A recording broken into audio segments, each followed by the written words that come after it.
Who are we? You sure you want to know? I'm Peter. And I'm Sean. And You're late. We're not paying for those.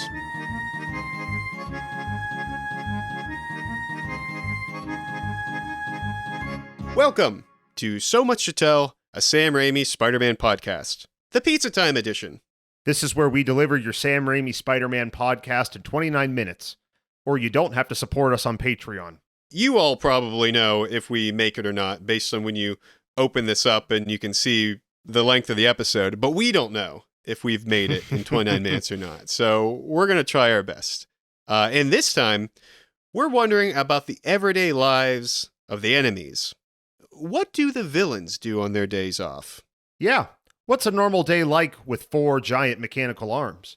Does Sandman still like going to the beach? Yeah, like if the Sandman looks out at a beach, it's like seeing yourself reflected back at you. It's very existential. But we've got a cadre of colorful culprits to choose from. So who do you want to start with, Sean? Well, I think there's no better place to start than with Stormin' Norman himself. Somehow I had a feeling that you would want to Mr. start. Norman Osborn. Or should I say Dr. Osborn? Hey, it's Dr. Osborn.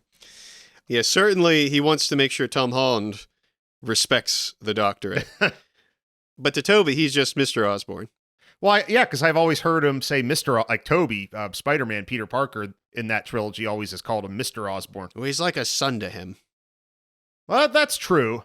Well, Peter, kind of an interesting side note because, we went to college together. We took philosophy together, taught by a Dr. George Liner, who was, growing up, he was one of my neighbors, across from my parents' house. And so George Liner, awesome guy. We always called him Mr. Liner or just George. But then when we had him for class, it was Dr. Liner. And so it's just interesting. You can know somebody that's a doctor, but you might only call them doctor in a limited number of contexts. So True. I imagine it's the same thing for Norman Osborn, that, professionally he's Dr. Osborn, but personally, I wonder, he doesn't seem to have that many friends. Well, he's got a real father-son relationship with Peter, though, so... Yeah, but that's he'd not probably be happy if Peter called him Dad. It's probably what he really wants. But I'm talking about peers his own age. I'm not talking about his pseudo-children. Well, yeah, right, of course. And, since we're talking about Norman on his days off, and what does he do for fun, I think that factors into the equation. His social life.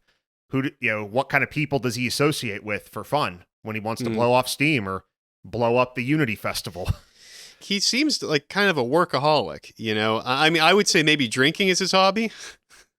I think Norman seems like a guy that knows his way around a good bourbon. I think Maker's Mark, his preferred brand. Well, I imagine being so wealthy as he is, he's a man of refined tastes when it comes to what he drinks. And so he's probably not drinking, Nikolai vodka or, Smirnoff or, Seagram's No. 7 whiskey. He's probably drinking the good stuff that's been aged for 20, 30 years, single malt scotch. He's drinking the good stuff, I imagine, which, just makes it all the more shocking when, he throws that glass in the fire, because just a few drops of that are probably worth, a couple $100. So yeah, what a waste. But, I get the impression Norman, maybe he reads, seems like he probably reads, technical journals. He's, a man of science, a man of letters. He wrote that paper on nanotechnology. So I imagine he's very cerebral, just likes to do intellectual things. Like I don't see Norman. I don't see very many books in his little penthouse study area. But it looks like a good place to read. Well, he might have some in his office at work. Yeah, maybe there's a library he has somewhere in there. But I don't think Norman's going to... Well, he collects masks. That's a big hobby for him. It's kind of a weird niche hobby, I suppose. But yeah, we all got to collect something. Do you collect anything, Sean? I know you do. I collect records. You collect records? I collect comic books. I shouldn't even say I collect records, but yeah, I have like a record collection. And I have a few other things that I've collected over the years, but not masks, not creepy masks that are very bizarre and grotesque in some cases. It is interesting that we never hear Norman talk about them, but it's clearly a big passion of his, just as evidenced by the set design.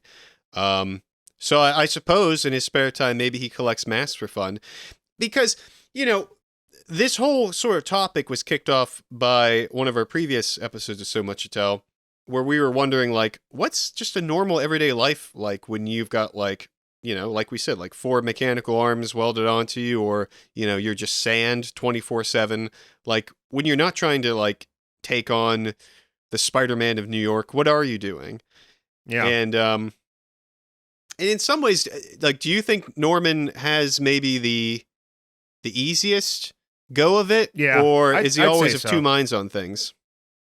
I would say fit in his physical form, Norman's probably got it the easiest of all of them. I mean, really the only physical change that occurred to his body proper, as far as I can remember, is, he gets more muscular, he gets stronger. He got jacked. Yeah. He gets swole. He gets swole. So, yeah, I would say in some ways it's easier compared to, Doc Ock or some of the, Sandman, some of the other villains. Right. But Yeah, I mean, Norman, the Norman part of him has the respect, the resources, the clout. And of course, the Goblin side of him has that, raw strength and, strategic mind. And with Norman's ownership of Oscorp, the Goblin is able to pretty freely get around and probably, like, delete security footage, override security codes or whatever based on, Norman's knowledge of all of those sort of things. So he can kind of do whatever he wants to do when he's taking Oscorp stuff or killing Oscorp people, So he's got, like, the entirety of Oscorp at his disposal, which is not insignificant. No, I mean, the resources that he has for many different things. I mean, again, we talked about this in our first couple of episodes. The fact is, we don't know much about the corporation, if it's a conglomerate, if they have other divisions or subsidiaries that get into other things. But the core of the business is military contracting, defense contracting. Mm-hmm. And, those are very, very powerful, very wealthy companies that literally work on weapons and make instruments of war. So, who knows what's in there. And in the Spider-Man 1 video game, in the one level where you infiltrate Oscorp, I know I've talked about this ad nauseum, but... Nauseate us, Sean, please. Well, I've talked about it before, but yeah, it's there's a level where you as Spider-Man have to shut down the chemical weapons program. And, it's a pretty tense level. It's not... If somebody told you Oscorp's weapons division was for the faint of heart, somebody lied. Yeah, exactly. Yes, Oscorp, massive corporation, probably a huge legal team, probably some of the best lawyers you can buy, probably some of the most amoral ones, but, still, you have to, like, and again, we've talked about this. I know we're getting a little bit off track here, but it's an interesting topic, though, I think. The world is our track, Sean, as long as it comes back to Spider-Man somehow. I mean, it's just after all of Norman's rampaging, the bombs the Unity Festival, murders Quest, the head of Quest Aerospace, and all of that. Not to mention, the destruction on the bridge and almost killing all the children and Mary Jane. After all of that rampaging in Spider-Man 1, you have to imagine there was some sort of investigation, Senate hearings, congressional hearings. The FBI was probably involved. I mean, there was probably an investigation from the top levels of the government into what the heck exactly happened here. How could this one lunatic have access to this incredibly secret, incredibly powerful military technology and then use it against civilians? Right. Well, if No Way Home era Flint Marko is to be believed, it was all over the news. Everybody knows. Well, that's true. Norman Osborn went nuts and killed a bunch of people, except Harry Osborn. He's the only one that was only dedicated to watching, J. Jonah Jameson rant about Spider-Man. So maybe it was a controversial because, like, no one could, like, quite prove it. So, like, maybe some people covered it being. I mean, your main person is deceased. I mean, they didn't find the lair. They didn't find the Goblin lair. Well, this is a perfect example of circumstantial evidence. I mean, just literally everything. I mean, it's just the circumstantial case here is so strong. Dr. Strom dies. Who was the last person he was with? Norman. Who else had access to the glider equipment? Norman. who just got fired right before the Unity Festival, Norman. But maybe it was an Oscorp employee. I'm playing the Bugle's advocate here. Maybe it was a disgruntled Oscorp employee who was sort of trying to go up the chain of command and then ultimately stopped his reign of destruction when he had successfully destroyed Norman Osborn. And in his quest, to do that, he destroyed Strom, knocked out Norman that night, but wasn't able to defeat him. And then took out the board, so on and so forth. And that's why the attacks and everything stopped. That, the Green Goblin was ultimately after Norman. J. Jonah Jameson, if you're listening, please hire me. The Spider-Man 1 video game sort of has a story, that alternate storyline where that's true. Where it's sort of like that idea where Harry, as the Goblin, is the main character, and he's trying to find this imposter that stole his father's equipment and did all this stuff, supposedly. Non-canonical, but interesting story. Yeah, it's non-canonical, and some people speculate that it's purely just Harry's own imagination and that he's really the Goblin all along, and it's just sort of this cover story that he invented to, let himself off the hook. Could be. I mean, that kind of stuff seems to happen with the Osborns all the time. Well, I guess all this is to say that Norman is the founder and the head, or was the head, of a very powerful company. And yeah, he probably spends a lot of his time working. He's probably in meetings with his engineering team, with his legal team, I don't imagine they have much of a marketing division. I mean, they clearly have one intended buyer and that's it. They're not selling this stuff just to anybody. But right. Norman seems like a guy very focused on his work. That seems to be much of his personality. I don't get the impression that he's a lot of fun. I really don't. I don't think he's going to sporting events. I don't think he watches TV for fun. Like, I don't see him watching a dumb sitcom. Then again, maybe he does have a guilty pleasure like that. I don't know. Yeah, the McDonald's McRib. We'll talk about that one of these days. He just seems like a guy that he loves to brood. He loves to have mood swings. You think he likes nice cars? He's got that. As long as he's not driving them, sure. That's true, yeah. He wouldn't be caught dead driving himself around or, God forbid, taking public transportation.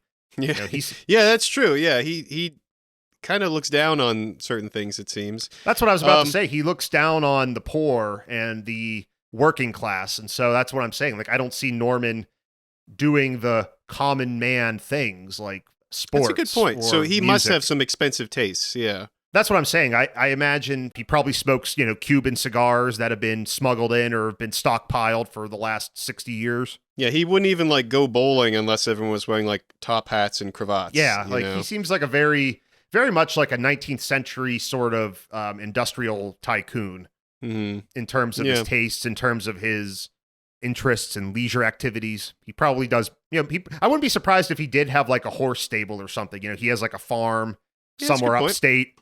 Upstate New York that has horses. Maybe he does polo. Maybe he has equestrian involvement. I don't know. Something along those lines. But now the whole time, assuming he's also the Goblin, can the Goblin truly enjoy anything? Or does the Goblin just want to create chaos? I mean, they seem to have a pretty symbiotic relationship, as long as he doesn't laugh too loud when someone's, walking around his penthouse. But, oh boy. Oh boy. I don't know if you can hear that on your side, Sean. Oh yeah, I do. It sounds like Norman's acting up again. Speak of the devil. Yeah. Well, that reminds me, we'd better get to the results of our Twitter poll. You know what? This seems like a fine time to do it. You're right. Let's see what we got here on this episode, Sean. We asked this question twice, it seems. Mm-hmm. Yes, because the one only got 3 votes, and that was sad. That made me sad.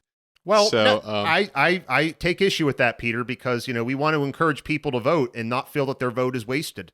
That's true. So we do have them both there, and every results, vote counts. Every vote counts, and the results did come out the same way both time ultimately. And the question was, do we even say what the segment was? I should say we should. This is so new to us. Well, it's the segment, It's the segment, yeah. It speaks for itself. Doesn't always need a name. That's true. Well, it is the Spidey survey. where we know, who we are, who we choose to be, but we want to know who our fellow Spider fans out there choose to be. And so we have a poll here on our X channel for So Much to Tell, and we asked, where would you rather choose to live?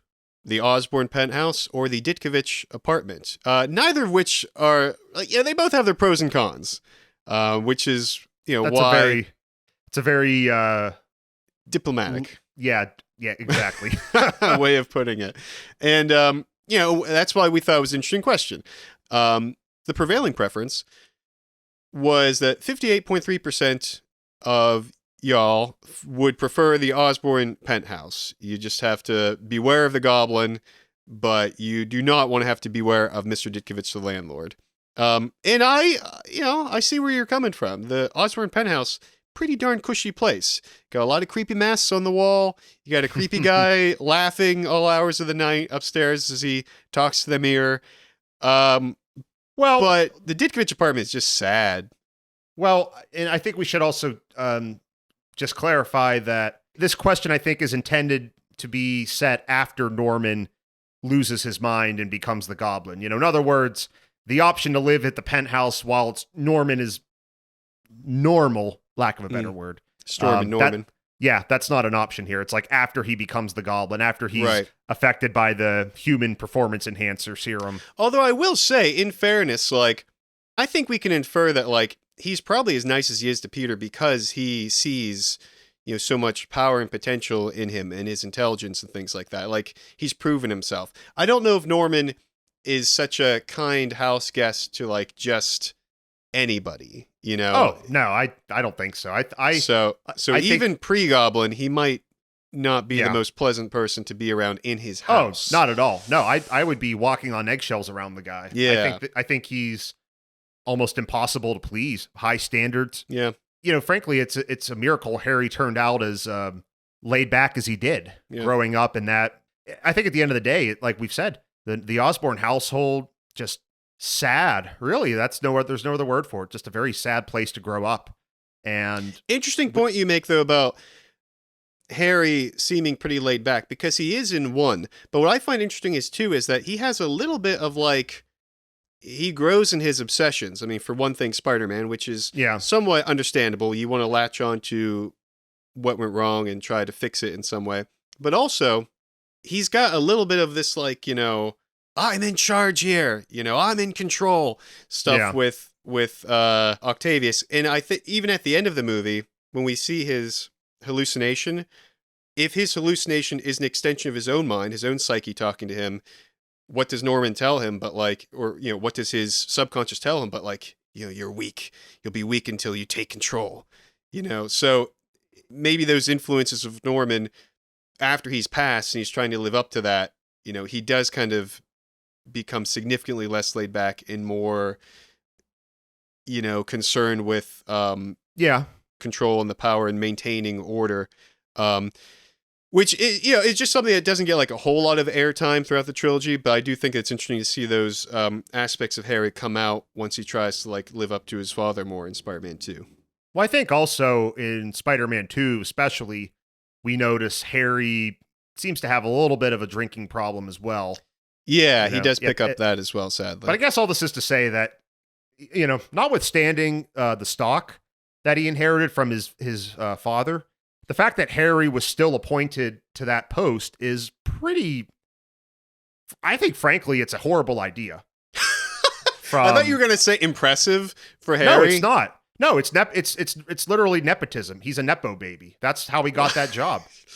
I'm sorry, but Harry, 2 years earlier, he's in high school and he's barely passing. Yeah, you're right. And then somehow he's in charge of special projects for a defense contractor. I mean, I know it's from a plot point of view, we got to keep Harry involved. And so that seems to be the most plausible way to do it, to keep him and Oscorp in the story. But realistically, I think even if he had some proven ability, but he didn't even go to college yet, or he didn't even finish college. And he's somehow in charge of this incredibly influential job at a defense contractor. So you're telling me you think that's a bad idea? Oh, heck yeah. Heck yeah, that's a bad Well, idea. he did almost blow up half the city. So, But that said, I mean, Harry being thrust into this job, and yeah, maybe his stress coping is not good, but overall, he doesn't seem too incompetent at it. Like no, he I does, mean, that's what I'm saying. and I imagine Harry too. He also feels a lot of pressure to redeem the Osborn name. I think he probably feels a lot of pressure to keep the company from sustaining any more damage. Yeah, that's true. Well, okay, so now here's a question to round out this all about Norman the Goblin. Yes. In terms of like, can this curse really be something of a benefit to him? Like, if you cure the Goblin formula, do you remove the super strength along with the darker half? I mean, that's what we see in No Way Home, is that it seems to be like you can't have one without the other. Are they intrinsically entwined? 'Cause on the other hand, I point to Harry, who is able to sort of like come around and, overcome the negative influence of the formula, but still keeps the, super abilities when he comes to help Peter at the end. Maybe it's a difference in their dosage, difference in the formula. Maybe their mental states were affected differently. Mm-hmm. Because like at the end of Spider-Man 3, Harry seems to have like all the pros and now the cons of the Goblin formula. And that's pretty cool. I mean, it's basically Captain America. You got the super soldier serum and a cool flying skateboard, So cool. Maybe if Norman sees a good psychologist, can he kick out the darker half and just keep the superpowers? Otherwise, like we said, like, I don't know if the Goblin could ever find peace. It's always just seeking destruction and kind of dragging Norman along this murderous psychopathic rampage. I don't know. Maybe he gets like an exorcism or something and he gets the demons removed, but yeah, he gets to retain the muscles. I mean, really, if he's getting if he's having the Goblin components removed, then yeah, I have to imagine the super strength is going to be removed as well. But perhaps he's still a pretty strong individual by normal standards. Well, maybe. But what's he gonna do? Like, what do you think? Like, we're talking about like, what do you do in your day off? Well, let's assume that like the Goblin successfully kills Peter and Spider-Man. Now what? What do you think he wants? Like, he's talking about this city, like they're gonna, the teeming masses are gonna like lift us up, and I get that philosophically speaking, but like practically speaking, what do you want? Well, before any of this happened, he was already a rich, influential, powerful businessman with connections to the highest levels of the American military and government. So what more do you need? You're already rich. I guess maybe he just wants to keep that. Maybe the Goblin would just be his like bodyguard to continue making sure nobody his enforcer buys him out. Yeah. That's what I mean. And again, I'm just imagining the litigation, say if you're Quest and Norman's trying to, he's not going to listen to a lawsuit, but still they would do it. They would sue him for, trying to break up the contract. Wrongful goblining. Yeah. Yeah. I mean, they would, that there would be, again, massive litigation here. I can't stress that enough. Like the lawsuits that would flow from all of these events, that alone would, clog the legal system for years. And this is on top of all of the normal stuff that already is happening. Everything else that normally happens in a city of that size.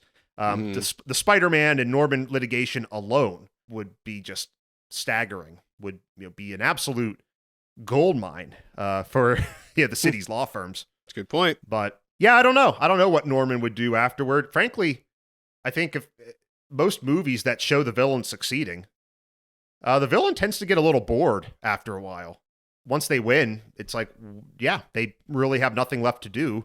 They just kind of self-destruct from boredom, I would say. Well, that's what I'm wondering with the Goblin, though. Like, is he maybe going to, like, ultimately try to, like, I don't know, run for president or something? Like, take over the world? Maybe. Like, is that where it leads him? But you're right. Even then, if he makes it that far, then what? His only, interest is to rule and control and be the best. And then once he is the best, like you said, are you just bored at that point? I don't know. People need a goal in life. People need something to work toward. That's what I'm saying. I think I've said it before on the show that the wanting is better than the having sometimes. You have said that, yeah. And yeah, I think for Norman, it's the wanting to take over the world that is I think is better for him than actually ruling the world. Yeah. And because then it becomes just, again, more bureaucracy, unless he just murders everybody and himself, and That's true. just well, geez, that's bleak. takes the whole takes the Hindenburg down with him. Yeah. Yeah. Well, you know what they say, Sean? The goblin's always greener on the other side. So that's true. And at that point too, I noticed we wore green today, both for this special goblin-based episode. What do you know? But at this point, it is getting a little late in the episode, and we don't want Mr. Aziz to be firing us so soon. And we've still got one more segment to deliver.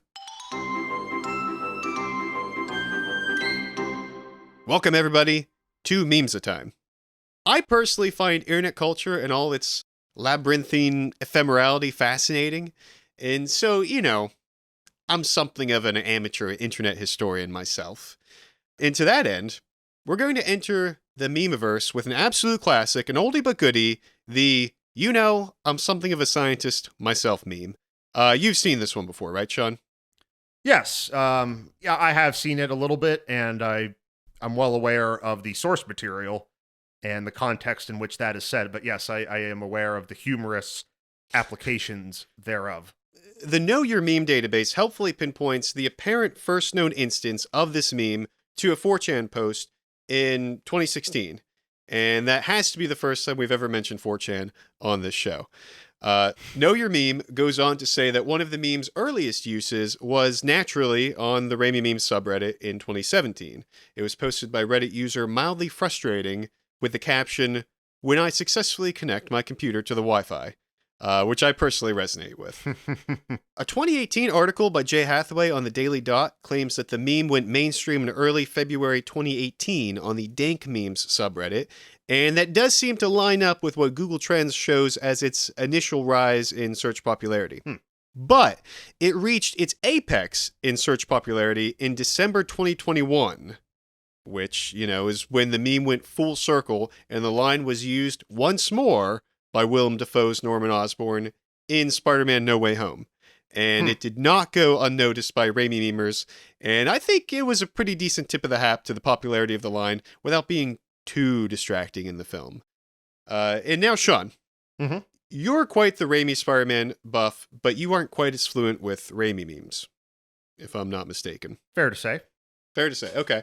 Well, I'm sending you something of a sample of this meme format to your phone to try to convey the gist of this meme in action, and you can let us know what you think. There you go. Can you read to us what you're seeing? I tried to pick memes that would get you to laugh.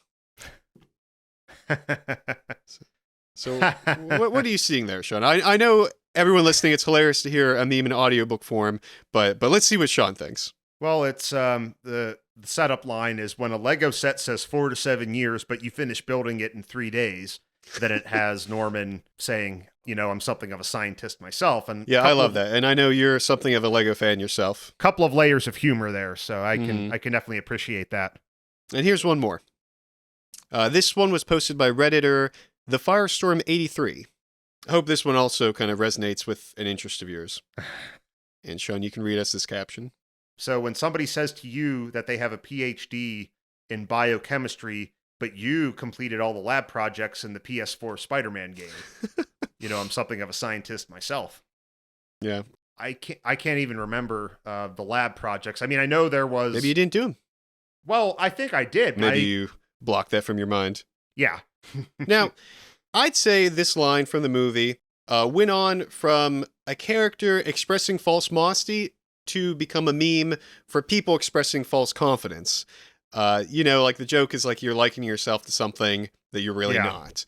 I like the one that says, when you watch one cooking video and now, I'm something of a chef myself, things like that. So it's an image macro ironically stating something that you aren't. There's also a subspecies of this meme that blocks out the letters in the dialogue to form new words. It's, of course, not a method that's unique to this meme. And also, as with any language, which memes sort of are, there are countless different ways for this meme to be used beyond the context of what I've told you about.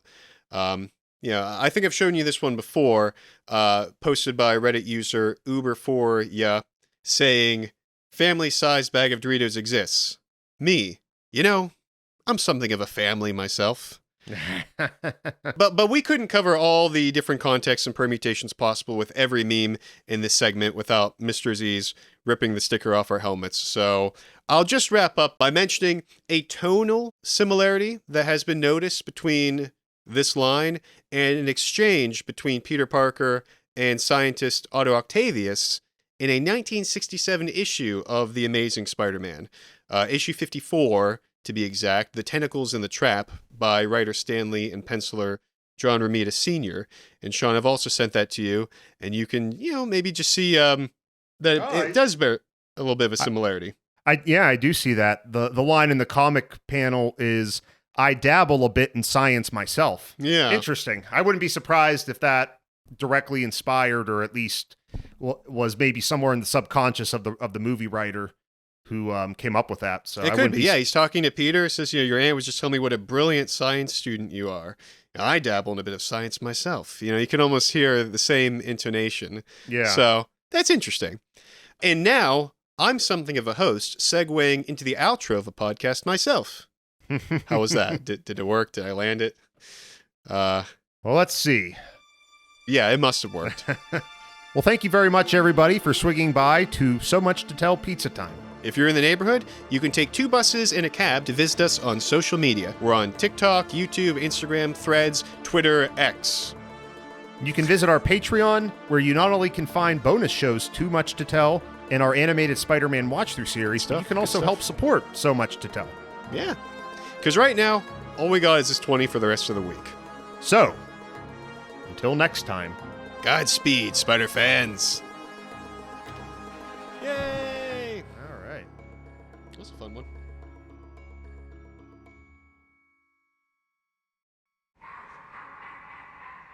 We are always late with these. We'll have to be a little bit faster on this one.